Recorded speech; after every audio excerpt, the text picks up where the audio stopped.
칼보리 언덕에 주님의 십자가, 우리 찬양 드리고 우리 강의 시작합니다.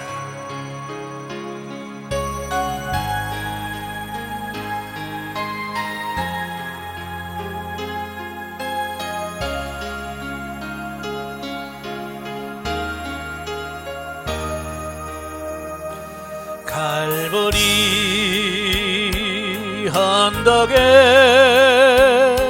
주님의 십자가, 그 피로 내 죄를 깨끗하게 씻었네.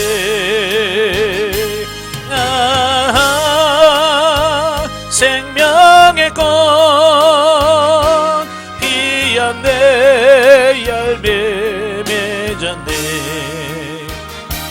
나는 다시 태어났네.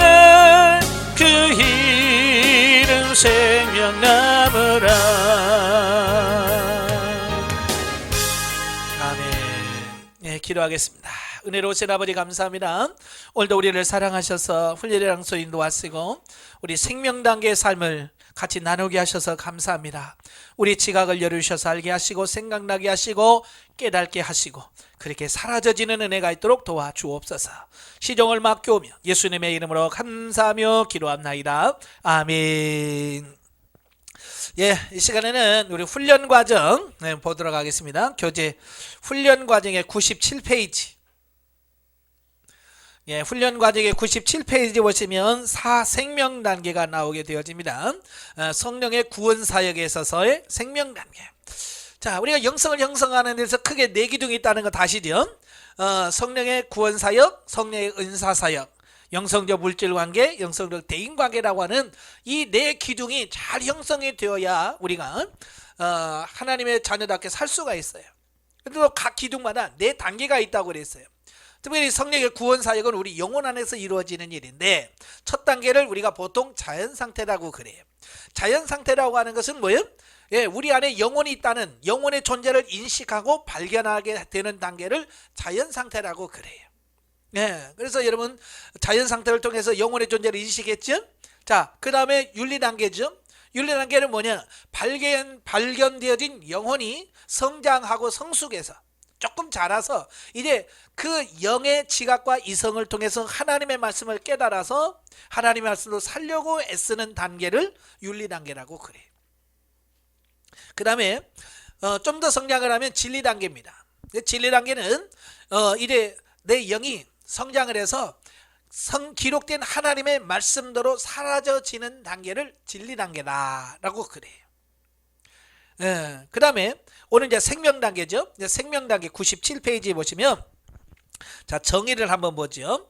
생명 단계는 하나님께서 우리에게 말씀하신 그 약속대로 우리 안에 신령한 집이 지어져서 그리스도인의 영성적 신분, 즉 하나님의 자녀로, 하나님 나라의 왕으로, 제사장으로, 그리스도의 신부로, 거룩한 성전으로 다양하게 삶을 살아가는 단계로서 영적으로 옳은 행실을 통해 신부단장하는 삶을 살아가는데, 영 중심으로 하는 모든 것이 진리와 생명이 되어 하나님의 뜻대로 사라지는 단계다. 좀 길지요? 네. 정의가 깁니다. 우리 한번 하나씩 보면, 자, 생명 단계라는 뭐냐? 첫 번째가 뭐라고 그랬어요? 우리 안에 신령한 집이 지어진다 그랬어요.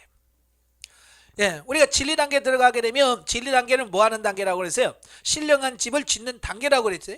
우리가 진리 단계에 들어가면 그때부터 신령한 집을 짓는다고 하는 것은 하나님의 말씀대로 사라져지는 것을 의미합니다. 이게 성경에서 원수를 사랑해라 그러면 미운 사람을 붙여줘, 하나님께서. 그러면 주님 저를 사랑하게 해주세요. 미워하면 안 됩니다. 미워만을 제거하시고 하나님 사랑하는 마음을 주세요 라고 막 기도하면서 결국은 성경에서 말하는 원수를 사랑해라고 하는 말씀이 실천되어지는 단계가 진리 단계예요. 정말 하나님의 말씀하는 단계로 사라지는 게 진리 단계. 그때부터 뭐예요? 내가 하나님 말씀에 순종할 때마다 하나님께서 우리의 신령한 집을 하나하나 쌓아가게 되어지는 거예요. 예, 그러니까 순종할 때 하나님께서 벽돌 한 장 주셔. 예. 그러면 벽돌 한 장 받아다가 하나 쌓고, 또 하나님 뭐 할까요? 물어서 말씀하면 또 순종하면 이번엔 문짝 하나 큰 거 주면 문짝 하나 가서 달고, 예, 비유로 그렇게 하나하나 하나님 말씀에 순종하는 것 따라서 그 하나님께서 주시는 재료 가지고 집을 짓기 시작하는 거예요. 그때 진리 단계 때부터 이루어지는 거예요. 그래서 이제 그 집이 하나하나 벽돌 한 장이 쌓여지고, 예, 창문을 달고 하는 과정 속에서 생명 단계 들어오게 되면 뭐냐, 신령한 집이 완성이 되어진다. 이제 신령한 집이 완성이 되어지면 결국 무슨 말이냐면 하나님의 말씀대로 사라지는 삶이 이제 평범하게 이루어진다, 그렇게 보면 돼요. 예. 그래서 이제 신령한 집이 지어집니다. 예. 신령한 집으로 지어지는데 이제 완성이 돼요. 그래서 상담을 하다 보면 가나안 4-7이 되어지면 이제 생명 단계에 들어오셨고요. 이제 내주내지 하셨습니다. 내주내지 했다고 말해요. 내주내지가 뭐냐? 이제 신령한 집이 완성이 되어진 것을 말해요. 다시 말하면 내가 성전으로 지어졌다라고 하는 말씀입니다. 이게 중요한 것은 뭐냐? 나는 이제 끝이네. 다 지어졌으니까 끝이다 라고 말할까? 여러분, 집을 짓고 끝납니까? 집을 지었으면 어떻게 해요? 들어가 살아야지요. 이제 사는 게 남아 있어요. 네? 집만 쳐놓고 야 이쁘다 그래 끝내려고 집 짓는 거 아니잖아요. 그죠? 집을 짓는 이유는 내가 그 속에 들어가서 살려고 집을 짓는 거예요. 마찬가지로 내가 신령한 집을 짓는 것은 하나님의 말씀대로 사라지는 삶이 되어야 된다. 그게 목적이라고 말이에요. 아시겠죠? 보통 보면 옛날에는 그랬어요. 남자는 다 늑대라 그랬어요. 그죠? 왜 늑대라고 그럴까요? 남자는 늑대. 왜냐면 결혼하기 전과 후가 너무 달라. 결혼하기 전에는 뭐 당신 손에 뭐 물 한 방울 안 묻히겠다, 뭐 했다, 뭐 다 해주겠다, 막 놀러 가자면 놀러 가고 뭐 하고 다 해주겠다고 그랬죠. 근데 결혼식 딱 끝나면 뭐라고 그래? 아무것도 안 해줘. 근데 그게 바로 거기서 나온 말이라고 볼 수 있어요. 네. 사실 결혼식이 중요해요? 결혼 생활이 중요해요? 당연히 결혼 생활이 중요한데 남자나 여러분들은요 결혼식만 중요해요. 뭐 결혼식 끝나면 어차피 내 건데 뭐 네가 뭐 나갈 거야 뭐 할 거야 이렇게 바뀌어진단 말이에요. 그러니까 이게 문제가 되는 거예요. 결혼식은 못 하더라도 결혼식은 정말 작게 사서 겸손하게 뭐 검소하게 했다 할지라도 결혼 생활이 거기서 사랑을 하면 이게 잘 되는 거예요. 그죠? 근데 보통 보면 연예인들 보세요. 얼마나 뻑찍지근하게 합니까? 호텔에서. 예? 근데 들려오는 소식은 2년 3년 후에 이혼했다더라. 아니 결혼식을 잘못해서 그러는 게 아니잖아요. 결혼식은 진짜 잘했는데 결혼 생활을 못하는 거지. 우리도 마찬가지예요. 신혼 이 생명 단계에 와서 내주내지했다. 그건 결혼식과 같은 거예요. 예, 내주내지는 결혼식과 같은 거예요. 이제 끝났냐? 아니에요.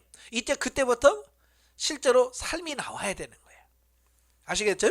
그러니까 지금까지 우리가 배우고 생활했던 모든 부분들이 이제부터 실제적으로 사라져지는 단계가 되어야 된다. 이게 신령한 집으로 지어졌다는 의미예요. 자, 그 다음에 그리스도인의 영성적 신분, 즉 하나님의 자녀로, 하나님 나라의 왕으로, 제사장으로, 그리스도의 신부로, 거룩한 성전으로 다양하게 살아가는 삶의 단계다. 예, 이제 영성적 신분에 맞게 사는 단계가 왔다 그 말이에요. 자, 영성적 신분은 우리가 보통 5가지를 말하는데요. 하나님의 자녀라는 신분이 있고, 하나님 나라의 왕이라는 신분이 있고, 하나님이 거하시는 성전이라는 신분이 있고, 제사장, 그리스도의 신부라는 이런 신분이 주어져요. 이 5가지 신분은 나중에 또 1시간을 거쳐서 이 신분에 대한 부분은 더 자세하게 설명을 드릴 거예요. 어쨌든 이 하나님의 자녀는 하나님과의 영적 교제를 말합니다. 그러니까 하나님의 자녀가 됐다는 말은 하나님과 대화가 잘 통한다는 얘기예요. 예.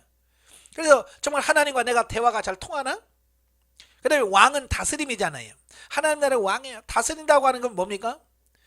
예, 자기를 다스리는 거예요. 자기를 다스린다는 게 뭐겠어요? 예, 자기의 감정을 다스릴 줄 안다는 거예요. 보통 보면 이 왕의 신분이 안 되면 화가 나면 화도 못 참지, 예? 미우면 미움도 못 참지, 예? 열받으면 열받은 걸 못 참지. 이 왕의 신분이 안 되면 이게 안 돼요. 근데 이제 왕의 신분이 어느 정도 딱 되면요, 이 감정을 다스려요. 화가 나도 그걸 감정을 다스리고, 예? 어떤 미워하는 감정이 있어도 그걸 다스리고 정복할 수 있어요. 그러면 이제 문제가 안 돼요. 그 다음에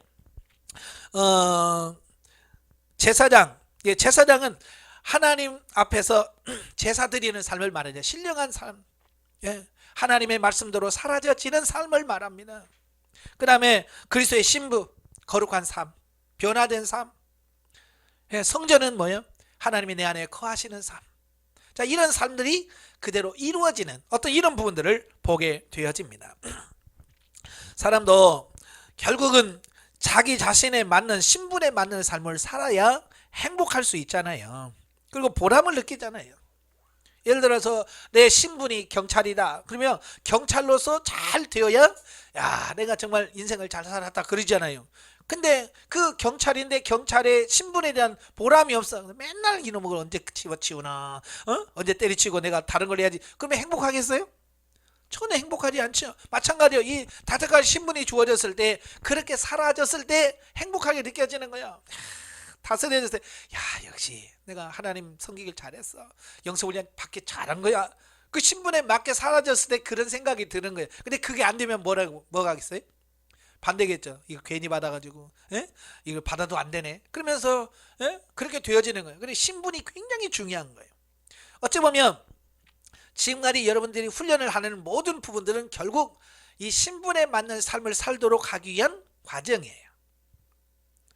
예, 나중에 설명을 드리겠지만 지금은 이제 그런 말 안 하죠. 제가 어렸을 때만 해도 주로 많이 여자들이 들었던 얘기들이 많아요. 예, 학교 가서 공부 못하면 선생님들이 항상 너 그래갖고 시집이나 가겠냐? 예, 옛날에 꼭 그랬어요. 지금은 그러면 큰일 납니다. 옛날에는 뭐만 하면 끝에 가면 여자들한테 너 그래갖고 시집이나 가겠냐? 공부 못해갖고 시집이나 가겠냐? 집에서 막 덜렁덜렁 하면 너 그래가지고 시집이나 가겠냐? 뭐든지 다 여자들은 뭐에다 시집에다가 연결을 시켜요. 그럼 여자들은 신경질, 아니 왜 거기다 연결시키냐고. 왜냐하면 어른들의 입장에서는 결국 여성의 삶은 결혼 생활과 아주 밀접한 관계다고 생각이 이게 딱 연결되어 있기 때문에 그런 거예요. 예. 그래서 결국은 뭐냐, 시집만 잘 가면 여자는 뭐 다 됐다. 옛날에는 다 그랬어요. 그래서 여자 팔자는 뭐 시집을 어떻게 가느냐에 따라서 다 달라진다 그러잖아요. 그죠? 아무리 잘 살고 뭐해도 시집 잘못 가면 망쳤잖아요. 예. 마찬가지예요. 우리가 지금까지 훈련받는 모든 부분들은 결국 뭐냐, 이 신분에 맞는 삶을 어떻게 잘 사느냐에 따라서 결정이 되어진다는 거예요. 그러니까 학교 다닐 때 공부 못해도 정말 결혼 잘해가지고 좋은 신랑 만나서 잘 살면 그 얘도 공부 못한 거 이거 아무 문제 안 돼요. 그러잖아요. 예, 저도 가끔 우리 초등학교 동창들 만나요. 동창들을 만나면 옛날 생각 다 나잖아요.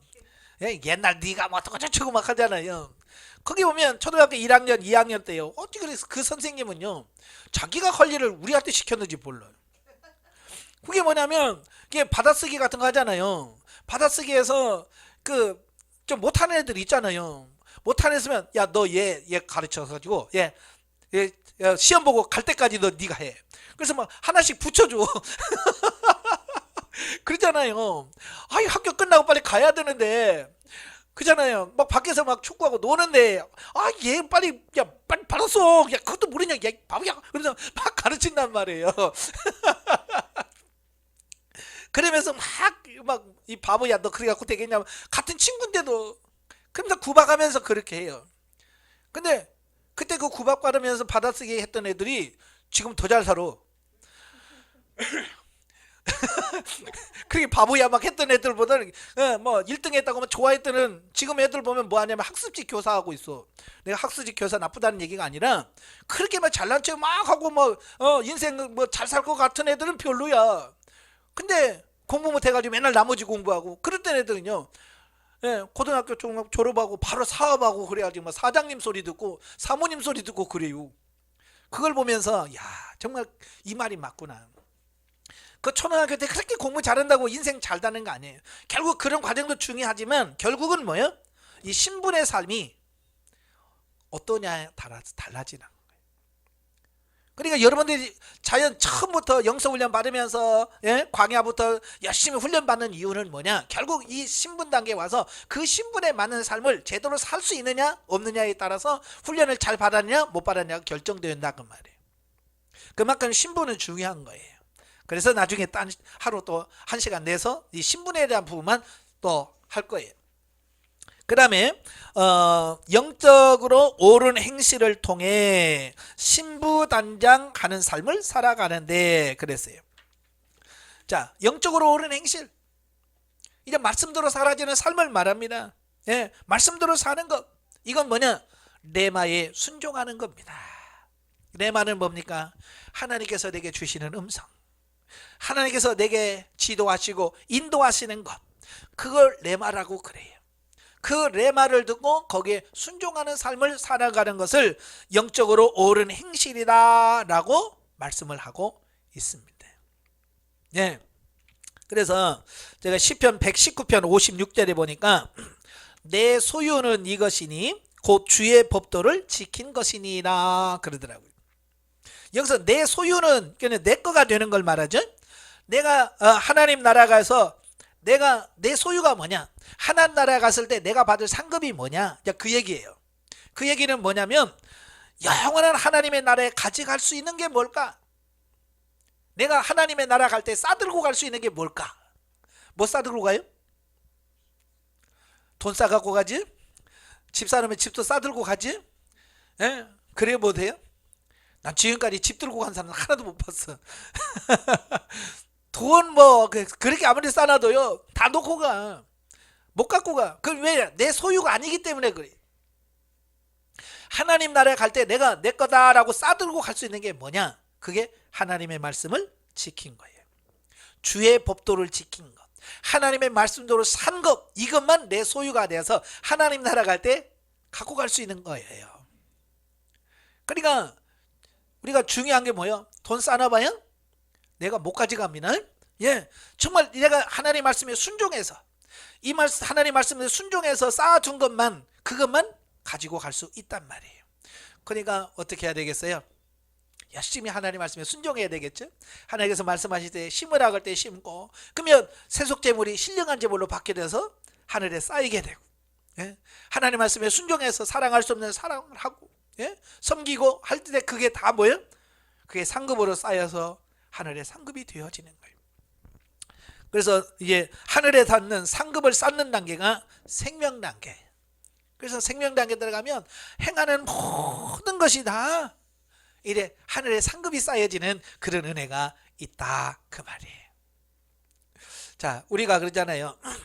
어렸을 때 돈 모아놔봐야 누구 거 돼요? 엄마 거 돼. 애기 때는 다 그래. 저도 우리 아이들 어렸을 때부터, 그러니까 5살, 4살 뭐 이때부터 그 통장을 하나씩 만들어 가지고요. 걔네 걸 다 거기다 뭐 세뱃돈 받은 거 다 가져와. 그래가지고 11조 떼고 다 거기다 모아놨거든요. 그게 네 거니까 네 이름으로 돼, 네 거야라고 하지만 결국 힘들어도 야 그거 쓰면 안 되냐? 왜 돈은 없고, 예, 나는 돈은 써야 되는데 돈은 없고, 애들은 통장에는 돈이 있고, 그러니까 애들한테 허락은 맞죠. 예. 어떤 사람은 허락도 안 받고 막 쓰더라고요. 그러면 안 돼. 그건 도둑질이야. 졸도요. 자식 거라도 허락 맡아야 돼. 그래서 저도 이제 개척할 때, 야, 우리 교회 의자가 없는데, 야, 너 돈 많더라? 너 헌금해라? 그래죠. 그러면 우리 애들은 또, 알았어요. 쓰세요. 그래요. 절대 안 된다고 하면 말을 안 해. 그래서 안양에 개척할 때 장의자 우리 애들 헌금을 해가지고, 예? 열심히 세뱃돈 모은 거 가지고 장의자 싸게 해놓고, 예? 하여간 우리 애들 때문에 제가 교회 개척할 때 큰 도움이 됐어요. 예. 예. 어쨌든 뭐요. 그러니까 결혼하기 전까지는 걔네들 쌓아놔도 부모가 야 이거 내놔 그러면 내놔요. 근데 결혼하고는 안 돼. 왜 줘요? 나 지금 못해요. 이런단 말이에요. 왜냐? 이제는 이제 생명 단계 들어가면 어른이 되면 이제는 그의 생활이 있잖아요. 그죠? 그들만의 또 삶이 또 있어야 되니까 내 자식이라고 돈 내놔 이렇게 할 수는 없잖아요. 그들도 먹고 살아야 되고 이렇게 살아야 되니까. 예. 그래서 저는 이제 장가보내 우리 아들한테 돈 달라는 말 한 번도 안 했어요. 그 해보지도 않고 또 하지도 않을 거고. 예. 왜? 그들의 삶이니까. 어릴 때는 그렇단 말이에요. 내 소유가 아니에요. 자, 그 다음에 영 중심으로 하는 모든 것이 진리와 생명이 되어 하나님의 뜻대로 하나님 뜻대로 사라지는 단계다 그랬어요. 예, 그러니까 영 중심이 된다면 이제 영이 중심이 되어서 모든 것을 하면 이게 행하는 것마다 다 뭐냐? 진리와 생명이 된다는 거예요. 이건 하나님이 인정하는 삶이 되어진다라는 거예요. 자, 우리 어렸을 때는 집안 모든 행사 때 참여해요, 못해요? 못하죠. 뭐 하면 야, 이 어린 것이 저리가. 그래요. 예전에 어렸을 때 뭐 끼고 싶은데 애들은 가라 그러니까 못 낀단 말이에요. 자, 그런데 어른이 돼서 결혼해서 딱 이제 한 사람이 되면 한 몫이 되는 거예요. 그죠? 거기서 이제 뭐든지 몫이 주어지고 내가 결정하면 그게 그대로 따르고 되어지는 걸 말합니다. 영적으로도 마찬가지예요. 생명 단계 들어가면 하나님께서 우리를 이제 성인으로 인정해 주는 거예요. 성장한 사람을 인정을 해줘요. 그래서 하나님과의 대화도 달라지고요. 하나님께서 말씀하시는 게 틀려. 이게 뭐냐면 이런 거야. 그 광야 때는 이렇게 해라 저렇게 해라 그래. 이거 해라, 기도해라 이렇게 해라라고 명령형으로 내려옵니다. 그런데 생명 단계에 들어가면 하나님인데도 불구하고 우리에게 이렇게 해라 저렇게 해라 하지 않아요. 참 그 달라지더라고요. 하나님 음성을 들어오면 그런 거예요. 예전 같으면 야, 너 저 집사 어렵다. 너 얼마나 도와라 라고 명령형으로 오는데 이제 생명 단계에 들어오면 저 집 어려운데 너 어떻게 생각하니? 라고 내 의견을 물어요. 성장하니까. 그래요. 그래서 그래요. 그럼 어떻게 하지요? 뭐 하면 그래라 라고 해서 하나님께서 제 의견을 존중해 줍니다. 왜? 성장하니까. 그래 제가 결혼하기 전에는 저희 어머니 야 누가 결혼한다 얼마 내라. 결혼하기 전에 저희 어머니가 그렇게 말씀하셨어요. 네? 야 누구누구 결혼한다는데 야 얼마나 해야 되냐? 얼마 해라. 그런데 결혼하고 나니까 얼마 해야 돼? 그럼 니네 알아서 해. 저희 어머니가 야 너희 어른이 됐으니까 네가 알아서 해. 네가 회전필에서 많이 할 것 같으면 많이 하고 하지. 이래라 저래라 안 하시더라고요. 왜? 어른으로 인정해 주는 거야. 영적인 부분도 생명 단계에 들어와서 내주내냐면 하나님도 나를 인격을 존중해 주고요. 나를 인정해 주고 나의 의견을 들어주시고 하는 이런 부분들을 보게 돼요. 자, 그런 걸 보면 이 성장 단계가 확실히 성장했다고 하는 부분을 느끼게 되어지는 이 부분을 보게 됩니다. 자, 그래서 다시 한번 정의를 한번 보죠. 자, 생명 단계란 하나님께서 우리에게 말씀하신 그 약속대로 우리 안에 신령한 집이 지어지고 그 다음에 그리스도의 영성적 신분, 즉 하나님의 자녀로 하나님 나라의 왕으로 제사장으로 그리스도의 신부로 거룩한 성전으로 다양하게 사라지는 단계다. 그리고 영적으로 옳은 행실을 통해 신부단장하는 삶을 살아간다. 그 다음에 영적으로 영중심으로 하는 모든 것이 진리와 생명이 되어 하나님의 뜻대로 사라지는 단계다. 이게 생명 단계에 대한 정의입니다. 잘 기억하시길 바래요. 자, 또한 생명 단계는 진리 단계에서 시작된 신령한 집을 건축하는 삶이 완성이 되어 삼위일체 하나님께서 내주내제하시는 사건을 경험하게 된다. 예.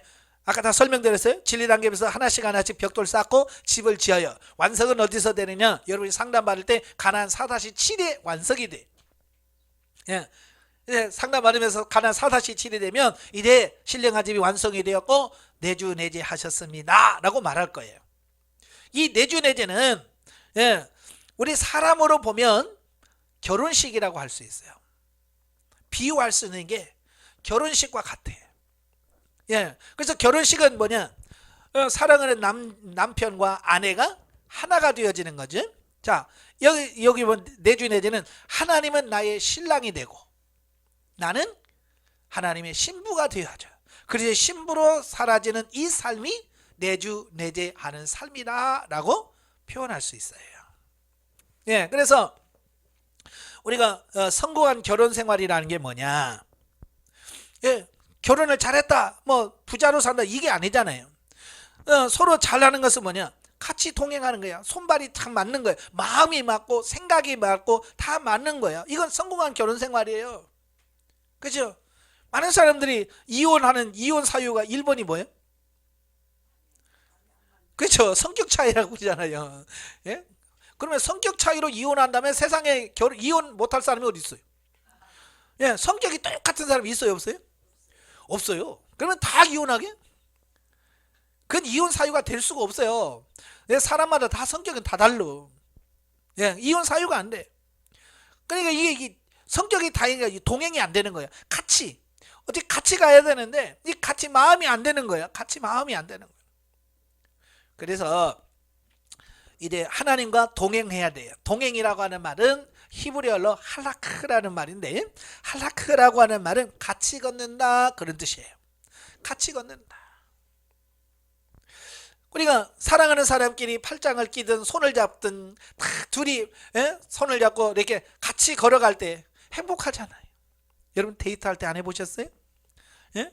손잡고 이렇게 보조 맞춰서 이렇게 다 공원을 걷든지 뭘 이렇게 다 보조 맞춰서 하면 재밌잖아. 행복하잖아요. 마치 하나님과 내가 보조를 맞추고 거를 맞춰서 같이 걷는 걸 할라크, 동행이다 그 말하고 있는 거예요. 옛날 사람들은 남편은 3m 앞에 가고 여성분들은 뒤에서 쫄래쫄래 따라가고 이게 정상적이라고 생각해. 그건 아니에요. 하나님과 관계는 그런 게 아니에요. 그건 동행이 아니야. 동행은 손을 잡고 같이 보조를 맞춰서 가는 거예요. 예. 하나님과 항상 동행해야 돼. 어디를 가든지 항상 하나님과 내가 같이 걸어가는 거, 이게 내주내지할 때 첫 번째 조건이에요. 예. 그 다음에 상대를 인정하고 상대방의 말을 듣는 것이 중요해요. 자, 부부싸움 할 때 제일 많이 왜 싸워요? 왜 나 무시해? 그죠? 왜 나 무시해? 그 다음에 왜 내 말 안 들어? 이게 이제 또 부부싸움 하는 조건이 두 번째 조건이. 그래서 항상 상대방의 의견을 존중하고 들을 수 있어야 돼. 그래서 우리는 신부고 신랑은 누구예요? 하나님이잖아요. 예수님이 신부잖아요. 그러니까 우리가 항상 신부로서 하나님 어떻게 해야 돼요? 뭘 하면 좋을까요? 라고 해서 항상 하나님께 묻고 그 주의 말씀을 듣고 순종하면 이제 하나님과 나와의 영적인 관계가 원활하게 돼요. 예, 결혼에서도 마찬가지예요. 부부관계에서도 서로 자기 마음대로 하는 것이 아니라 상대방의 의견을 존중하고 물어볼 수 있는. 그러니까 아이고 오늘 그냥 내가 예를 들어서 오늘 고기 먹고 싶네? 그래서 막 내가 먹고 싶은 거 막 준비하면 남편이 와서 좋아하는 경우도 있겠지만 남편이 안 좋아하는 수도 있잖아요. 그죠? 나는 좋아서 막 먹는데 남편은 짜증낼 수 있잖아요. 그러면 행복하겠어요? 아니잖아요. 그럴 때 뭐 드시고 싶어요? 뭐 먹고 싶어요? 라고 먼저 묻고, 그래 남편이 먹고 싶다고 하는 거 준비해 놓으면 남편이 와서 신경질 냅니까? 왜 맛있는 거 그렇게 많이 해? 열받게. 그래요? 아니요. 입이 막 찢어져서 막 좋아가지고 막 먹는단 말이에요. 그런 거예요. 그러니까 항상 하나님과 상의하고 동의하면서 하나님 어떻게 하기를 원하십니까? 어떻게 하기를 원하세요? 라고 해서 자꾸 남편의 말, 하나님의 말씀에 순종해요. 근데 그게 잘 돼요? 안 돼요? 잘 안 되죠. 그래서 하나님 대신에 이 남편을 딱 옆에다 붙여놓은 거예요. 여러분 집에 다 남편이 있죠? 남편을 딱 놓고 하나님으로 알고 하나님께 하듯 해봐. 그래서 남편에게 자꾸 어떻게 할까요? 뭘 할까요? 어떻게 하기를 원하세요? 라고 자꾸 묻는 게 훈련이 되어지면 결국 그게 누구한테 가냐? 하나님 앞에 가는 거예요. 하나님한테도 똑같이 그렇게 돼. 왜 많은 여성분들이 나는 하나님과 대화가 안 되죠? 그런 사람, 한결같이 그런 질문하는 사람은 집에 가서 남편하고 대화해요? 안 해요? 그러면 한마디도 안 한대. 그러니까 진위에 있는 남편하고 대화를 안 한 사람은 하나님과도 대화도 안 돼. 이게 왜 훈련이 안 돼서 그래요. 그래서 집에 있는 남편하고 대화를 좀 많이 하세요. 예? 우리 남편은요, 저 지난번에 경상도 갔더니 딱 세 마디예요. 아는 뭐 밥 먹자 뭐 세 마디만 한다고 하더라고요.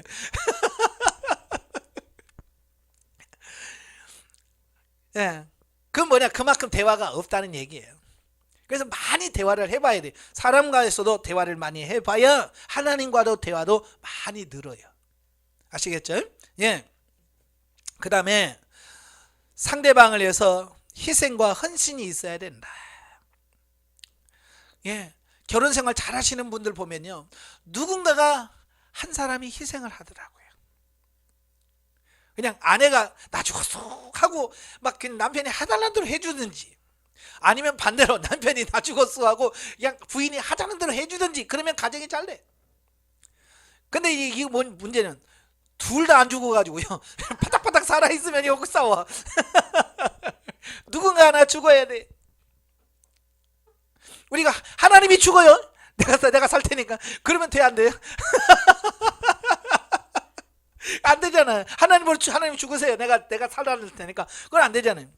하나님 살아계시고 제가 죽겠습니다.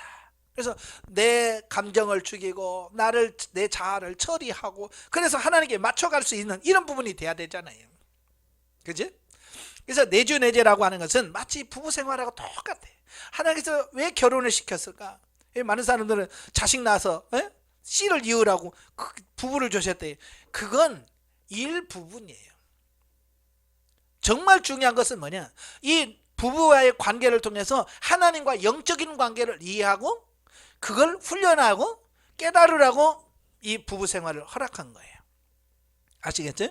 그래서 가정의 삶에서 서로 이걸 잘, 남편과의 아내와의 관계를 잘해서 결국 하나님과의 관계를 잘 맺을 수 있어야 돼. 그래서 교회에서 가만히 보세요. 여러분, 부부가 잘 행복하게 사는 가정들을 보면 결국 하나님과도 관계가 잘 좋아, 신앙도 좋아요. 근데 이 부부간에 맨날 싸우고 사니 못 사니 하는 가정을 보면 하나님과 관계도 안 돼. 아시겠죠? 그래서 여러분, 가정에서부터 화목하고 가정에서부터 친해지는 이런 훈련부터 하셔야 돼. 그래서 땅에서 매면 하늘에서 매일 것이고, 땅에서 풀면 하늘에서 풀린다. 이게 대인관계예요. 대인관계. 자, 그러므로 우리가 낙심하지 아니하노니 겉사람은 후패하나 우리의 속은 날로 새롭도다 그랬죠? 예, 겉사람은 후패한대요. 예, 낡아진다는 거, 이건 거부할 수 없어요. 우리가 시간이 가면 어때요? 점점점 낡아져요. 눈도 침침해지고, 귀도 잘 안 들리고, 이빨도 다 빠져서 이제 음식도 못 씹고, 허리는 자꾸 굽어지고. 이거 뭐 누가 그렇게 하고 싶어서 하나요? 그렇게 되고 싶어서 되는 사람 있어요, 없어요? 없어요. 죽을 때까지 정말 눈이 초롱초롱하기를 원하지만 안 그래. 시간이 가면 어쩔 수 없어요. 그건 막을 수가 없어요. 어떤 분이 그러더라고. 얼굴 주름살을 피려고 땡기고 했더니 가슴이 여기까지 올라왔다고.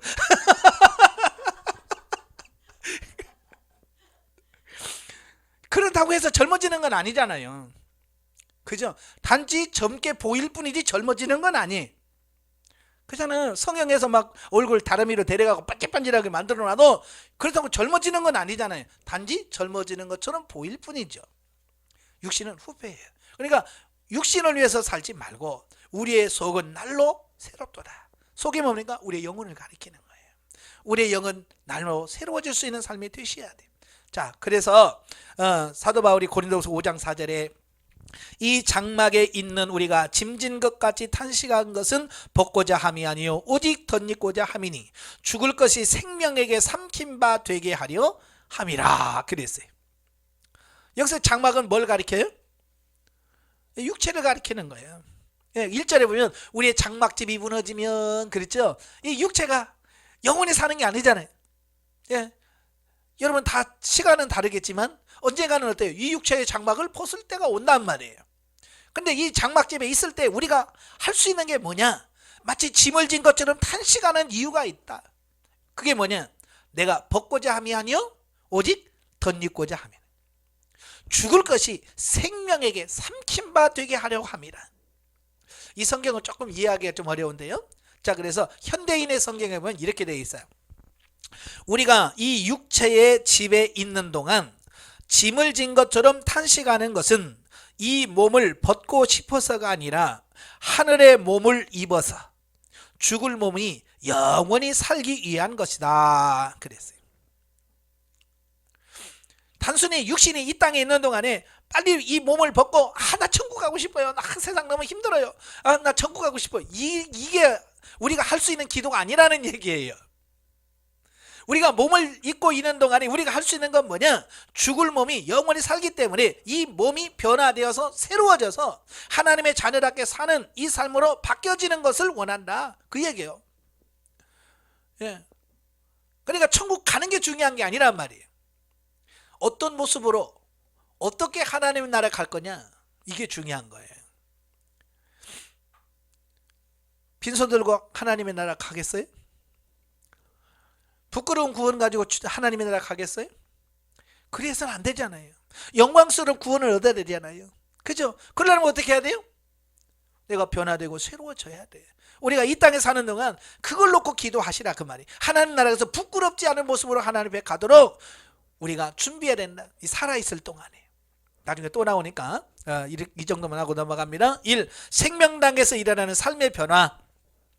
자, 신령적 측면에서 윤리 도덕을 평가하게 된다. 예, 생명 단계에 들어가면 여러 가지 변화가 일어나는데요. 첫 번째가 뭐냐? 윤리 도덕적, 신령적 측면에서 윤리 도덕을 평가하게 된다. 그러니까 윤리나 이런 것을 바라보는 대한 이해 정도나 가치, 판단하는 기준이 달라집니다. 예. 그러니까 보통 우리가 윤리 그러면 옳고 그름을 얘기합니다. 그죠? 네가 옳으냐 내가 그르냐. 근데 이거 가지고 서로 네가 옳냐 내가 옳냐 이걸로 판단합니다.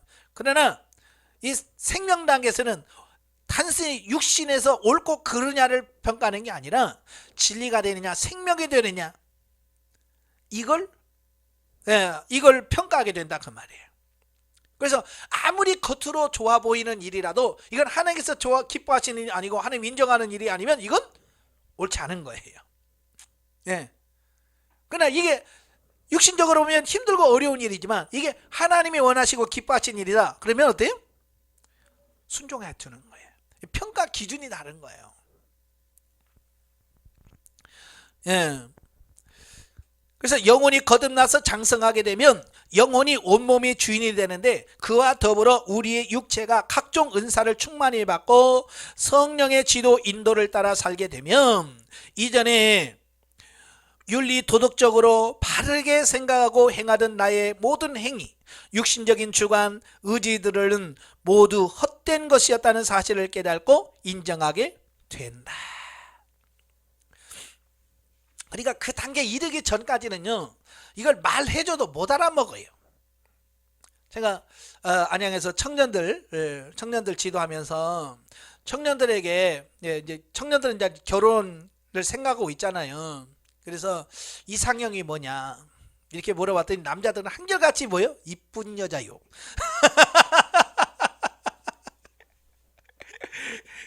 아 참말로. 그래서 이쁜 게 중요한 거 아니야. 네. 살아보면 얼굴 이쁜 건 며칠 못 가. 그래도 아니요. 그래도 이뻐야 돼요.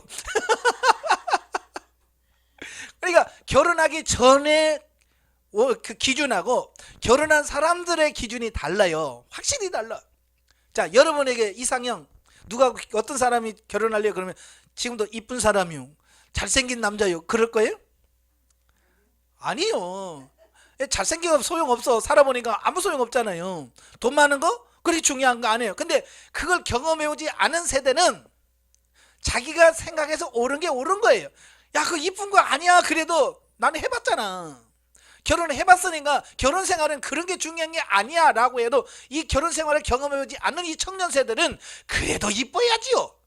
아니라니까? 아니, 그래도 이뻐야 돼요. 계속 우기는 거야. 왜냐하면 아직 그 단계 가보지 않았기 때문에 그래요.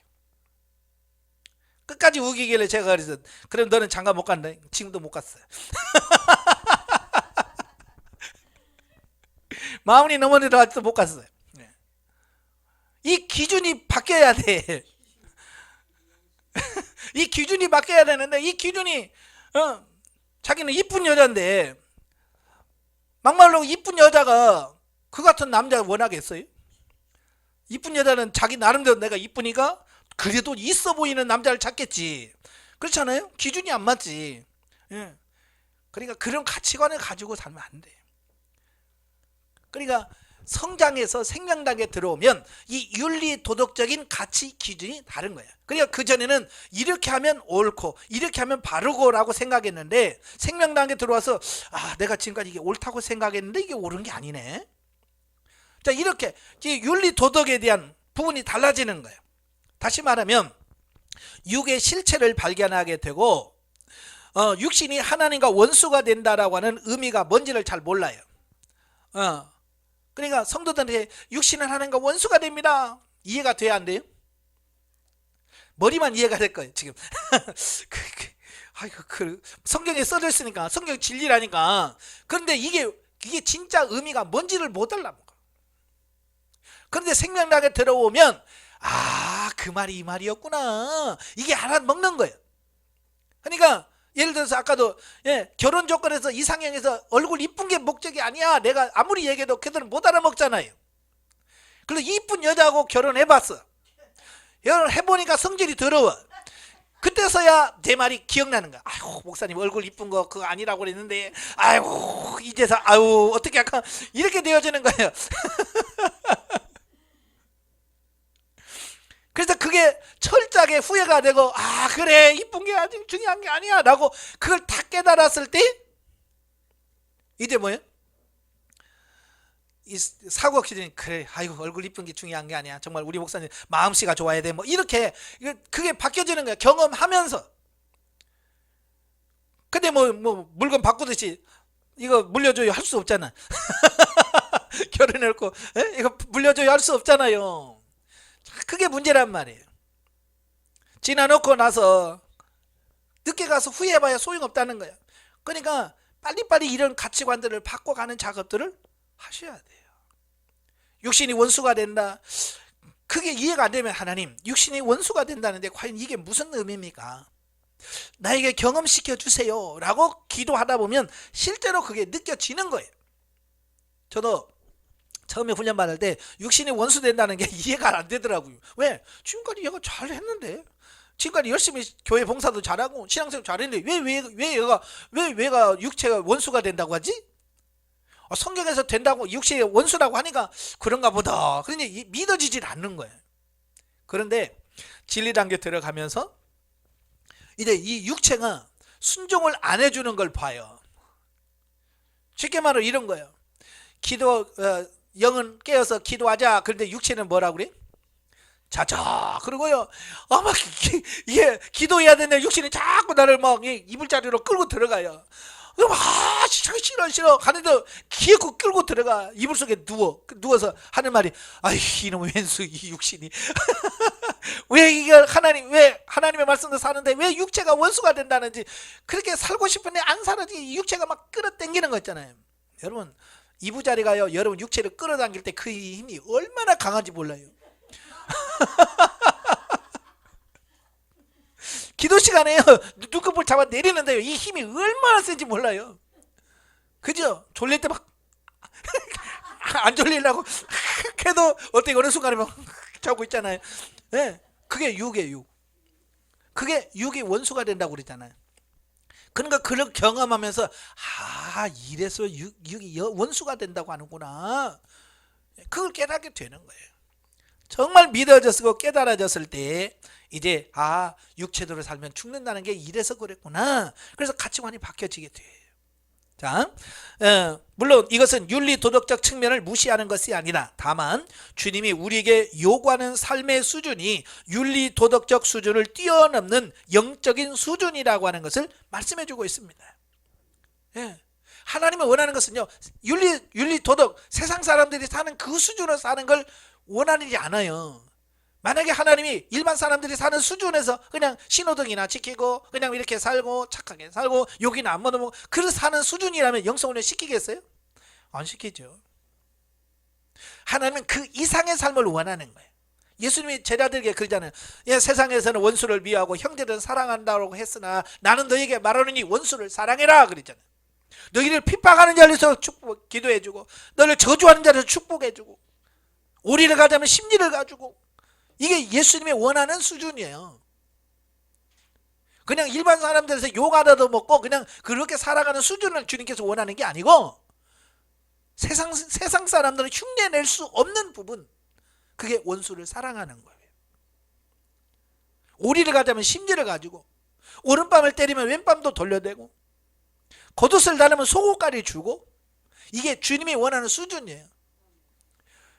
하나님은 우리에게 좀 그 수준을 원하셔요. 근데 지금 그런 수준이 돼야 안 돼요? 나 그 수준에 이르렀다 손 들어봐요. 오리를 가지면 심리를 가집니까? 내가 왜 가? 미쳤어? 오리도 안 가. 우리는 오리만 가자면 오리도 안 가죠. 그러니 어떻게 우리가 생명적인 삶을 살겠다고 하느냐고요. 그래서 우리가 하나님 앞에 매달려서 기도하는 이유가 그거예요. 예. 아직 우리가 주님이 원하는 수준에 미치지 못했네요. 자, 그 다음에 두 번째가 뭐냐? 모든 일을 성령님께 철저히 의탁하게 된다. 이 생명 단계에 들어오게 되면 이제 모든 일을 성령님께 철저하게 의탁하게 됩니다. 육신에서 비롯된 모든 것을 신뢰하지 않게 된다. 예, 깨달았거든요. 육신의 삶이 사망이라는 걸 알았거든요. 그리스도인의 영적 성장이 생명 단계에 들어가면 모든 일을 성령님께 철저하게 의탁하지 않고는 하나님의 뜻에 합당하게 살 수 없다는 것을 깨닫고 점차적으로 모든 일의 결정권을 성령님께 드리게 된다. 예. 그러니까 생명 단계에 들어가기 전에는요, 나도 좀 꽤 믿을만하고 나도 좀 신뢰가 있잖아요. 그러니까 내가 결정하면 옳은 거고 내가 판단해서 이게 맞다고 맞은 줄 아는 거야. 그러나 생명 단계에 들어가면 그게 내가 옳다고 옳은 게 아니고 내가 맞다고 해서 그게 맞는 게 아니라는 걸 알잖아요.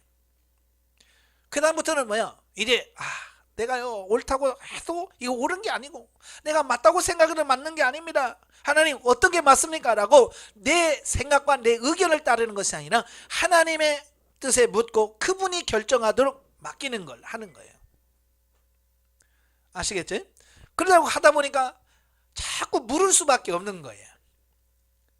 그래서 하나님께서 여러분들에게 묻는 훈련을 해라, 묻는 훈련을 하라고 하는 이유가 나중에 생명 단계에 가서 평범하게 하나님과 교제하고 교통하고 묻고 살 수 있도록 만드시기 위해서 어렸을 때부터 훈련하시는 거예요. 오늘 우리 한국 사람들이 어른이 되어도 뭘 못하냐면 대화를 못해요. 아마 여러분들 누가 아이고 집사님 얘기 좀 합시다 그러면 어때요? 겁나요? 안 나요? 겁이 나. 대화? 어휴, 그거 어떻게 하는 건데? 왜? 우리가 어렸을 때 대화를 해본 적이 없어요. 예, 옛날부터는 맨날 혼만 났거든요. 그죠? 뭘 말하면, 야, 어린 것이. 또 밥상에서 뭐, 밥상머리에 밭 조용히 해라. 우리는 맨날 교육받은 게 그런 거였어요. 어렸을 때 여러분, 어떻게 부모님하고 아주 막 속에 있는 것까지 이야기하면서 살았나요? 아니요. 전부 다 여러분 밥상머리에서 말 한마디도 못하고 뭔 말하면 어린 것이 그래서 대화를 안 해봤어요. 그러니까 어른이 돼서도 대화하는 법을 몰라요. 이게 뭔 줄 아세요? 우리가 신앙적으로 어렸을 때 하나님께 묻는 훈련이 안 되면 결국 성장에서도 묻는 게 안 되더라. 그래서 생명단계에서 지금 잘 묻죠? 그러면 아니요. 왜? 묻는 훈련을 안 해놔서 그래. 예. 이건 하루아침에 갑자기 물어지는 게 아니에요. 어렸을 때 습관이 돼야 돼. 묻는 것이 훈련이 되어야 돼. 그래서 제가 그러잖아요. 하루에 100번 이상을 물어라. 계속해서 물어라. 들을 생각하지 말고 물어라. 무슨 답을 해주기를 원하지 말고 일단 묻는 훈련이 돼야 된다. 물어라. 그러니까 묻는 훈련을 계속 하신 분들은 이 생명 단계에 들어오면 하나님과 그냥 평범하게 대화를 하면서 살아가게 돼요. 근데 이 묻는 훈련이 안 된 사람들은요 맨날 헤매요. 예. 그래서 아이고 또 안 묻고 했네. 꼭 늦게나 안 묻고 했네. 그리고 그래 살아가는 거예요. 그래서 묻는 훈련이 잘 돼야 된다라고 말씀해 주고 있습니다. 예. 그럼 왜 그렇게 성령님께 물어야 되느냐? 스스로 사는 자신의 삶은 의롭게 살 능력이 없다는 것을 알기 때문이다. 즉 영혼이 삶의 주체가 되고 육체가 성령님의 지도와 인도를 따라 살게 되므로 모든 것이 진리와 생명으로 바꿔지는 역사가 나타나게 되는 것이다. 예, 육으로 살면 그 삶이 결코 진리가 안 돼요. 생명이 안 된다는 거 아니까. 이제 어떻게 하느니 영이 주체가 되어서 살려고 하니까 하나님 어떻게 하면 될까요? 어떻게 해야 되나요? 어떻게 살아야 되나요? 어떻게 심어야 되나요? 어떻게 거두어야 되나요? 어떻게 말해야 되나요? 라고 계속 하나님께 묻고 하는 거예요. 부부가 행복한 부부는 대화가 많은 부부예요. 뭘 하든지 같이 묻고 상의하고 그래서 하면 행복한 가정이 돼요. 하나님과 내와 부부라고 그랬잖아요. 하나님은 나의 남편이시고 우리는 그의 신부인데 그 신부와 이 가정이 행복하려면 하나님과 나 사이에 행복하려면 대화가 많아야 돼요. 그래서 기도 시간이 길어야 돼요. 근데 이 관계가 안 좋은 사람은요 둘이 마주 앉는 것보다 부담스러워. 그래서 기도 1분도 못해요. 앉아서 하나님 나 뭐 해 그냥 펄떡 일어나서 갈게요 하고 가. 왜? 이 사이가 안 좋아서 그래. 사이가 안 좋아서. 어때요? 사이 좋아요 안 좋아요? 좋아요 안 좋아요? 사이가 좋아야 돼. 2시간이고 3시간이고 하나님 앞에 앉아서 그냥 쫑알쫑알 할 수 있는 그 단계가 돼야 되는데 그냥 5분만 되면 우리는 막 몸이 저리 아이고 5분이 돼서 아이고 못 버텨 아이고 빨리 끝내야지. 그러니까 하나님과 더 깊어질 수가 없는 거죠. 더 깊어지시길 바랍니다. 자, 그 다음에 세 번째는 뭐냐? 모든 삶을 생명으로 옮길 수 있는 안목이 열린다. 예, 이 생명 단계에 들어오게 되면 일어나는 변화 중에 뭐냐? 모든 삶을 생명으로 옮길 수 있는 안목이 이제 생겨요. 자, 영혼의 영성이 생명이 되는 단계에 들어가게 되면 고린도후서 5장 4절의 말씀, 즉 이 장막에 있는 우리가 짐진 것 같이 탄식하는 것은 벗고자 함이 아니요 오직 덧입고자 함이니 죽을 것이 생명에게 삼킨 바 되게 하려 함이라는 말씀을 보면서 육신이 바라고 원하는 대로 행하는 모든 것은 다 죽고 썩어 없어질 것이라는 뜻으로 깨달아 알게 된다. 육체가 원해서 육체가 원하는 대로 살면 아무것도 되는 게 없구나. 다 죽고 썩을 거구나 라고 하는 것을 인식이 되어져. 이제 알아져요. 네. 달리 말하면 영이 주체가 된 사람은 이러한 죽고 썩을 육신을 가지고 생명적인 삶을 살아 생명에 삼킨 바 되어 모든 것이 생명이 되기를 소망하게 된다는 뜻이다. 네. 그러니까 우리가 생명 단계에 이르게 되면 이제 어떻게 사는 것이 하나님이 기뻐하시는 건지, 자, 이런 기준이 다 달라지는 거예요. 이게 이해가 된다는 거예요. 자, 이걸 설명하기 위해서 비유를 들어보면, 자, 이건 윤리 도덕적으로 보시지 마시고요. 그냥 예를 들은 거니까 이해를 하세요. 여러분, 시집 가기 전에 처녀는 자기가 사는 친정집, 뭐 결혼 안 했으니까 친정집이 아니죠. 그냥 자기 집이죠. 그러니까 그냥 이해하기 쉽게 그냥 친정 아버지 어머니한테 잘해주는 게 잘해주는 거고, 그 친정집에다가 뭘 사다 놓으면 자기 건 줄 알아요. 그죠? 그래서 열심히 돈 벌어가지고 친정집에다가 뭐 TV 새 거 사주고 냉장고 사놓고 막 그러면서 좋아합니다. 그게 내 거예요? 아니에요? 그래요. 시집을 가기 전에는 그 자기 집에다가 막 냉장고 사놓고 TV 사놓고 막 이렇게 하잖아요. 심지어 집 인테리어도 멋있게 해놔봐요. 자기 거 아니에요. 결혼할 때 그거 어떻게 해요? 싹 놓고 가. 예, 바로 그런 의미예요. 근데 결혼하기 전에는 뭐 내 거가 뭔지 잘 몰라. 그래서 그 친정집에다 막 싸놓는 거야. 근데 좀 깨어있는 사람은 친정집에다 해요, 아니에요? 아니요. 다 통장 넣어놔. 왜? 사놓은 것은 나중에 내 거 안 된다는 거 아는 거야. 그죠? TV 사놓으면 내 거 안 된다는 거 아는 거예요. 냉장고 사놔봐도 내 거 안 된다는 거 아는 거야. 그러니까 엄마가 야 냉장고 고장났는데 엄마가 사. 그리고 자기 돈은 통장에다 넣어놔. 왜? 통장에 넣어놓는 것은 나중에 시집갈 때 통장까지 다 들고 가거든요. 자, 그런 거예요. 결혼 후에는 결혼을 시집간 처녀에게, 아니 시집간 처녀라니, 이제 시집간 딸에게 야 우리 집에 뭐 없다 그러면 뭐라 그래? 엄마가 사지 왜 나보러 그래?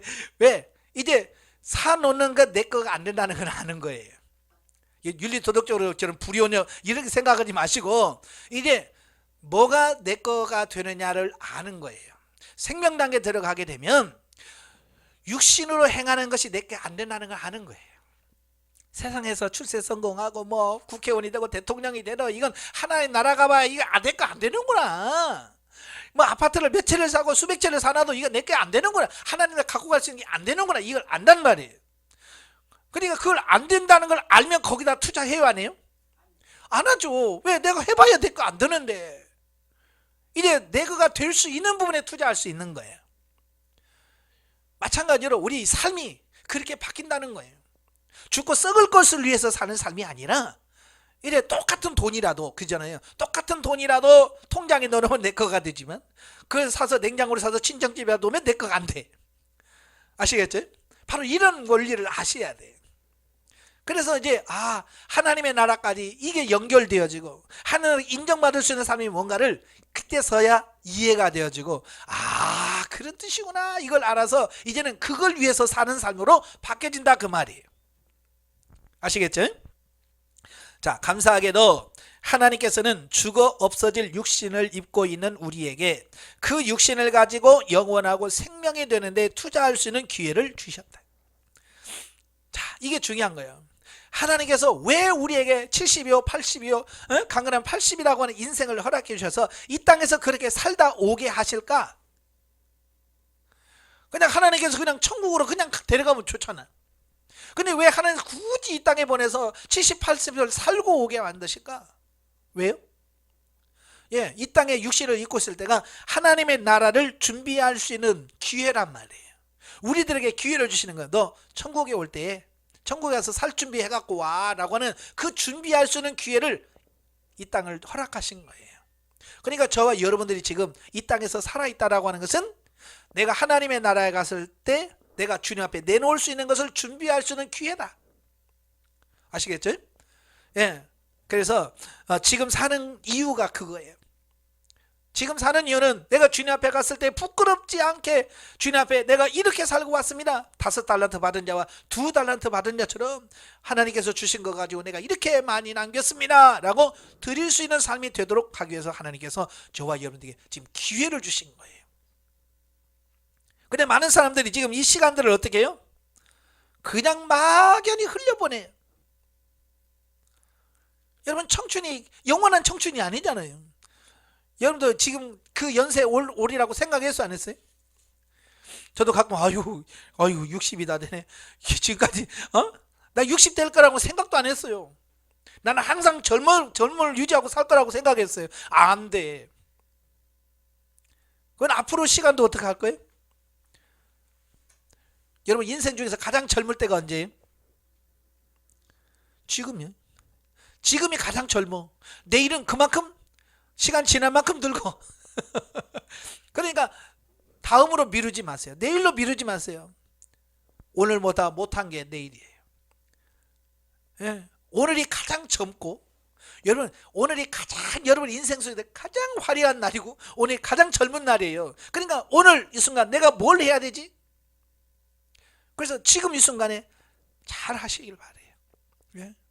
연세 드신 분을 보면 아휴 옛날에 좀 젊었을 때 성경 좀 볼걸 지금은 안 보여. 예, 여러분 지금 그러고 계시지? 예, 내년에는 더 심해요.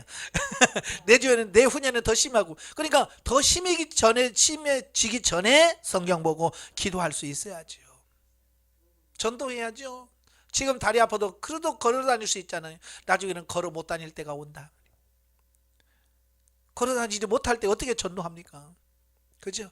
그러니까 지금 움직일 수 있을 때 전도도 하고 기도도 하고 예, 상급 쌓을 수 있는 그런 부분을 기억하시기를 바라요. 예, 자, 이 영적 실제 삶이란 자, 영적 실제 삶이란 우리들 개개인이 신령한 집으로 세워져서 삼위일체 하나님께서 내주내지하심으로 그 하나님과 교제하며 넉넉히 주의 말씀의 법대로 살아가는 삶을 말한다 그랬어요.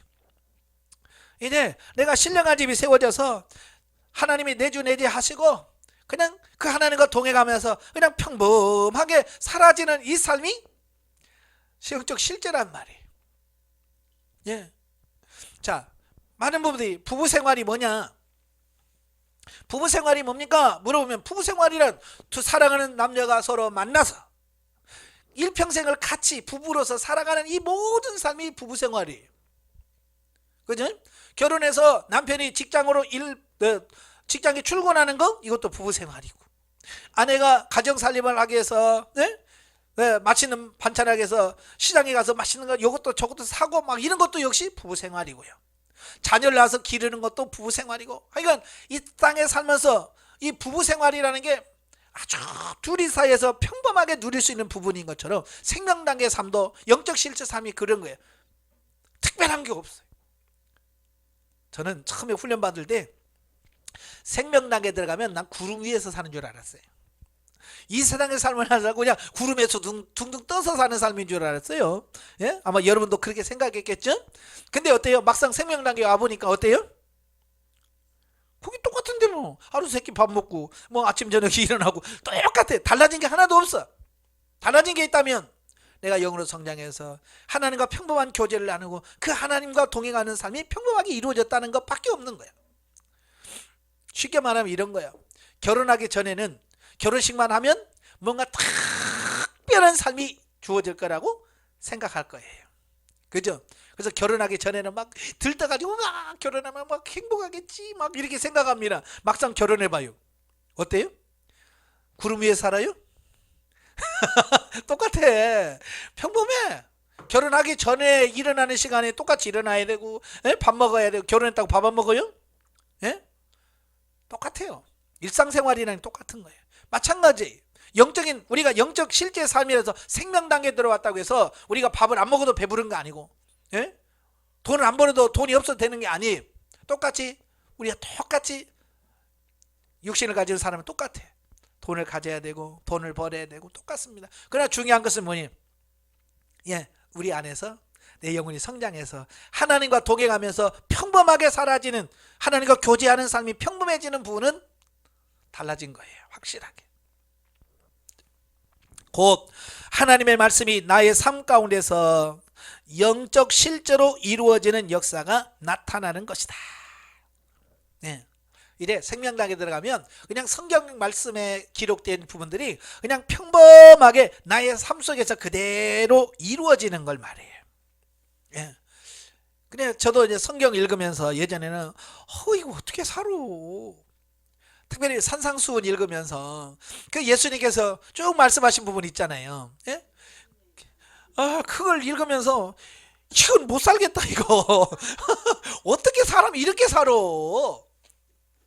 그냥 이건 이상, 우리가 이렇게 살았으면 좋겠다 라는 바람고 이상이지 우리가 실제로 사는 건 아니야. 이렇게 못 살아 라고 생각했던 말씀이 산상수훈이에요.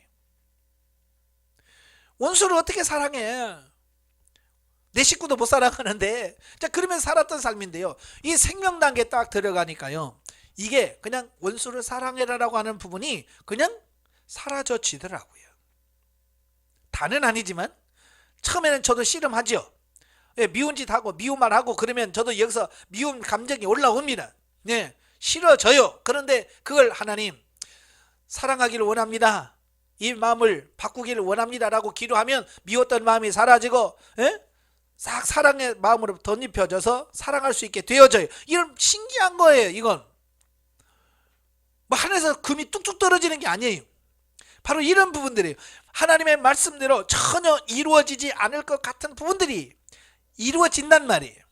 그래서 평범하게 사라지는 거예요. 그런 걸 보면서 이게 생명단계의 삶이구나, 이게 영적 실제구나 라고 인식하게 되어지는 걸 말해요. 그래서 가장 많이 생명단계에 들어오면 그분들이 하는 말이 뭐냐면, 목사님 참 평안해요. 예전에는 그렇게 마음이 불안하고 뭔가 이렇게 평안하지 않았고요. 안식이란 뭔지 몰랐어요. 그런데 뭔지 모르지만 평안하다는 거야. 뭐 환경적으로 옛날보다 돈을 많이 번다든지 뭐 이게 달라진 건 아무것도 없다는 거야. 똑같다는 거야. 예. 그런데도 이 안에서 참 평안이 오고 기쁨이 온다. 자, 그런 감정을 제일 많이 해요. 예, 그러죠. 그러면 제가 그러죠. 그건 생명 단계 들어오면 하나님께서 첫 번째 주는 선물이 평안이다. 예, 안식을 누린다. 전에 맛보지 못했던 평안이 와요. 예, 그래서 영적 실제가 이렇게 이루어지는 거 있구나. 그걸 알게 되고요. 또 육신을 다스려지는 부분들, 조금 더 말했지만 혈기라든지 이런 부분들이 다스려지고 정복되어지는 이런 부분들을 보면서 야, 정말 실제가 되는구나. 그걸 깨닫게 되는 거예요. 다만 철저하게 하나님 말씀의 법대로 살려고 힘쓰고 애쓸 때 가능하다. 자, 이게 중요한 겁니다. 그냥 가만히 있는데 저절로 되어지는 건 아무것도 없어요. 내가 그렇게 살려고 몸부림 쳐야 돼. 그렇게 살아보려고 힘쓰고 애쓸 때 되어지더라고 말이에요. 아시겠죠? 예, 여러분이 의지를 들이셔야 돼요. 제가 그래서 1단계에 있는 사람들, 처음에 영성을 열어보신 분들에게는 뭘로 하려고 하지 마라. 육신으로 하려고 하면 결국 육신의 열매는 사망이에요. 뭘 해봐야 사는. 그러니까 처음에는 의지를 버려야 돼. 내 의지를 내려놔야 돼. 육신의 의지를 내려놓고 이래 진리 단계에 들어가게 되면 이래 영의 의지가 발동이 돼야 돼. 그래서 영의 의지가 움직여져서 이래 순종해지고 열심을 내야 돼. 그래서 생명 단계에 들어오면 더 의지가 더 강해져. 영의 의지가 강해져서 하나님의 말씀을 살려고 힘쓰고 애쓰는 그런 부분이 필요한 거예요. 근데 많은 분들이 훈련하면서 자기 의지를 내려놓는 훈련을 하잖아요. 예? 근데 나중에도 생명 단계 환대를 뭘 할 생각을 안 하시는 분들이 많아. 예. 아무것도 안 하고 하나님이 하시옵소서. 그냥 종은 기다리겠습니다. 하나님이 하십시오. 그러면서 있는 거예요. 그러니까 역사가 안 일어나요. 왜? 하나님 분명히 말씀했잖아요. 네가 땅을 밟을 때 내가 그 땅을 주고 네가 심으면 거기서 거두게 하겠다 그랬지. 예? 가만히 있는데 하나님께서 그냥 알아서 척척 주고 그러시니? 아니, 절대 아니거든요. 그래서 의지를 발동을 해서 순종해야 돼. 어떤 분은 저한테 그래요. 목사님, 요즘에는 기도할 마음이 없어요. 기도하고 싶은 생각이 없어요. 그거 어떻게 해요? 해야 돼요, 말아야 돼요? 해야 되죠. 그 감정과 상관없어요. 마음과 상관없이 하나님께서 항상 기도하라고 했으니까 의지와 내 감정과 상관없이 의지를 들여서 기도의 자리에 가서 하나님께 기도하면서 교제해야 돼요. 예, 어쨌든 성경 읽기 싫어. 그래도 어떻게 해야 돼요? 의지를 들여서 성경을 읽어야 되고. 그래서 의지를 발동해야 돼요. 그 의지는 육신의 의지가 아니라 영의 의지예요. 이걸 바꾸셔야 돼요. 예, 저는 지금까지 주례를 한 20명 넘게 서봤는데요. 주례를 쓰면서 항상 제가 하는 말이 그런 거야. 결혼식만 했다고 행복해지는 건 아니다. 이제 행복하기 위해서 서로 노력해야 된다. 여러분, 결혼식만 했다고 해서 막 행복이 쏟아지는 게 아니야. 우리 다 해봐서 알잖아. 결혼식하고 그날부터 싸우고 그런 사람들 얼마나 많아요. 신혼여행 갔다가 올 때는 따로 오고. 행복은 그냥 저절로 오는 게 아니에요. 만들어 가는 거예요. 둘 다 노력하면서 만들어 가야 이게 행복이지. 그냥 저절로 오는 건 하나도 없어요. 노력하시길 바래요. 자, 넘겨서. 자, 우리가 신령한 집으로 세워진 것 그 자체는 무시할 수는 없으나 그것을 어떤 일의 끝으로 보고 영적 삶의 긴장을 풀어서는 안 된다. 예, 신령한 집을 짓는 것은 중요해요. 매우 중요합니다. 그러나 신령한 집을 졌다 끝 아니란 말이에요. 여러분, 마찬가지예요. 결혼했다 끝 아니잖아요. 그때부터 결혼 생활이 시작되어지는 것처럼 내가 신령한 집이 지어졌다는 것은 이제 영적인 삶의 시작에 불과하다. 근데 대부분의 사람들은 나 생명 단계래. 나 이제 끝났어. 이제 다 됐으니까 끝났어. 이렇게 말씀하시는 분이 계신 아니에요. 생명 단계에 들어가면 일제 이제사 영적으로 살 수 있는 기틀이 마련됐다. 이제 그 얘기예요. 결혼 생활이라고 하는 결혼 시기라고 하는 것은 뭐예요? 이제 부부로서의 삶이 시작한다 그 얘기지. 에? 부부의 삶이 끝났다는 얘기는 아니잖아요. 다 됐다는 말은 아니잖아요. 신령한 집으로 세워졌다는 것은 본격적인 그리스도인의 삶을 시작할 수 있는 기반이 조성되었다는 의미가 담겨져 있어요. 이제 신령한 삶을 살 수 있는 기반이 조성된 거다. 예. 그래서 하나님의 말씀 성경 66권은 그리스도인이 영적으로 삶을 살 때에만 진리가 되고 생명이 되며 육신으로는 성령의 은사를 통해 말씀대로 살아갈 때에만 생명이 된다는 것을 우리에게 가르쳐주고 있다. 예.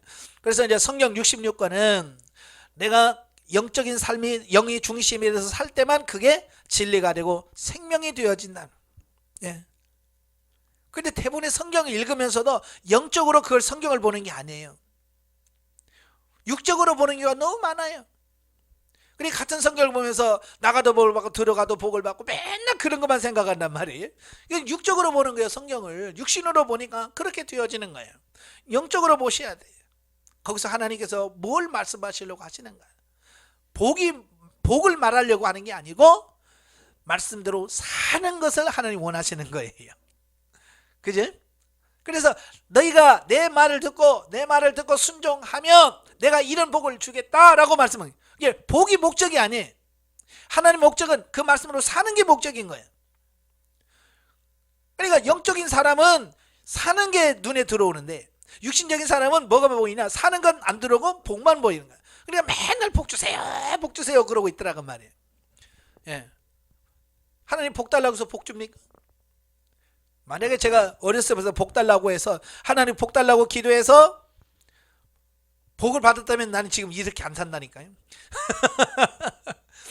복 달라고 기도해서 받은 복이 정말 하나님 주실 것 같으면 나 이렇게 안 살아요. 전 세계 제가 최고 갑부가 됐을 거예요. 근데 하나님은 내가 복 달라고 해서 주는 게 아니더라고요. 내가 하나님 말씀을 듣고 그 말씀을 순종하고 산 만큼만 주시는 거예요. 더도 덜도 아니에요. 하나님 분명히 말해요. 내가 심은 대로 거두가겠고 네가 행한 대로 내가 갚아주겠다고 분명히 하나님은 그렇게 약속했어요. 그래서 최선을 다해서 하시길 바래요. 자, 그러므로 영적 실제의 삶이란 자신의 마음이 기뻐하는 생활에서 하나님과 복음을 위하여 살고 그것을 기뻐하는 삶으로 그 가치관이 바뀌는 것이다. 예. 우리가 어른이 된다고 하는 것은 내가 하고 싶은 대로 하고 내가 먹고 싶은 대로 먹고 내가 막 이렇게 하는 게 어른이 아니잖아요. 희생하고 헌신할 줄 아는 게 어른이. 옛날 어른들은 어땠어요? 여러분의 부모님들은 어땠어요? 자기가 굶으면서 자식들 먹이잖아요. 근데 지금 여러분 부모가 자기가 굶어가면서 자식 먹이는 부모 있어요 없어요? 여러분 젊은 애들은 안 그래요. 제가 아는 분은요 맛있는 거 지만 먹는데 왜 그냐 그랬더니 얘들은 뭐 살날이 많으니까 지는 더 먹겠죠. 나는 이제 살날이 얼마 안 남았으니까 맛있는 거 자기가 먹고 가야 된다는 거야. 참 뭔 생각 그 머리에 도대체 든 생각이 뭐예요? 예? 오직 자기 이기적인 그거밖에 없잖아요. 정말 옛날 어르신들은 그렇지 않았잖아요. 자기는 못 먹어도 자식들이 맛있는 거 뭐 먹으면 그거 맛있는 거 먹으면 자식이 맛있는 걸 먹으면서 먹는 거 좋아하는 걸 보면서 행복했잖아. 그죠? 옛날 어르신들은 그랬어요. 자기는 맨날 남편이 입다가 무릎 툭 튀어나온 그 추리닝 입고 다니면서도 출근하는 남편에게는 예쁜 옷 좋은 옷 사서 막 양복 입혀놓고 멋지다 그러면서 예? 남편이 멋있게 하고 가고 애들이 멋있는 옷을 입고 가면 자기는 낡은 옷을 입고 몸빼 바지를 입고 있더라도 남편이 이쁜 거 보면 너무 행복하고 자식이 이쁜 옷 입고 나가는 모습 보면 행복하고 그러면서 행복을 느꼈는데 지금은 안 그래. 왜? 성숙하지 않아서 그래. 성숙하지 않아. 그러니까 영적으로 어린 사람에게 이런 생명 단계의 삶을 얘기하면 재미없겠네요. 뭐 내가 뭘 얻은 게 있어야지. 뭐 다 주고 다 희생하고 다 헌신하고 나는 뭐예요? 이렇게 생각하는 사람이 있단 말이에요. 왜? 가치관이 여전히 육신 안에 머물러 있기 때문에 거기 그 수준에 밖에 이해가 안 되는 거야. 이제는 생명 단계는 뭐냐? 남에게 주면서 행복하고 베풀면서 기쁨을 느끼고 이거요. 기쁨을 느끼는 이게 다른 거예요. 쉽게 말하면 이런 거예요. 조금 전에 설명드렸지만 결혼하기 전에 처녀는 돈 벌어가지고 자기 꾸미고 자기 옷 사고 자기가 하고 싶은 거 하면 그게 행복한 거예요. 자기 중심적이죠. 그러나 결혼하고 나서는 어때요? 이제 남편을 위해서 희생하고 자녀를 위해서 희생하고 그 가족을 위해서 희생하면서 기쁨을 누려야 돼. 그 맛을 누려야 돼. 그런데 그걸 행복이라고 생각하는 사람이 없다. 특별히 요즘 젊은 여성분들은 그러려면 결혼 안 하지. 내가 사람을 태어나가지고 겨우 해가지고 뭐 애나 낳고 그러려고 내가 인생 산 거 아니야? 뭐냐, 행복이 뭔지를, 진정한 행복이 뭔지를 몰라서 그래. 왜? 덜 성장해서. 여러분 성장하시길 바래요. 성장하면 사고와 가치관이 이렇게 다 바뀌어지는 거예요. 생명 단계 들어오면 그렇게 여러분의 사고와 가치관이 폭넓게 변화되고 새로워질 줄로 믿습니다. 네, 기도하겠습니다. 은혜로우신 아버지 감사합니다. 우리 훈련을 통해서 하나님은 우리를 생명 단계에 이르러서 나 자신을 위해서 살지 아니고 주와 복음을 위해서 헌신하며 희생하며 정말 참된 기쁨과 평강과 안식을 누리며 살기를 원하신 줄로 합니다. 여전히 우리는 아직도 육신의 가치관에 묶여 있어서 정말 이런 사실을 깨닫지 못합니다.